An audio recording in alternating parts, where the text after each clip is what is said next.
देवा तुझ्याच साठी उघडून दार, वाट पाहून झाली फार।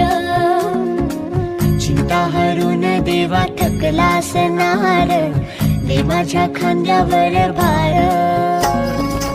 थोडा इथं टेकून जा, घास खाऊन माझ्या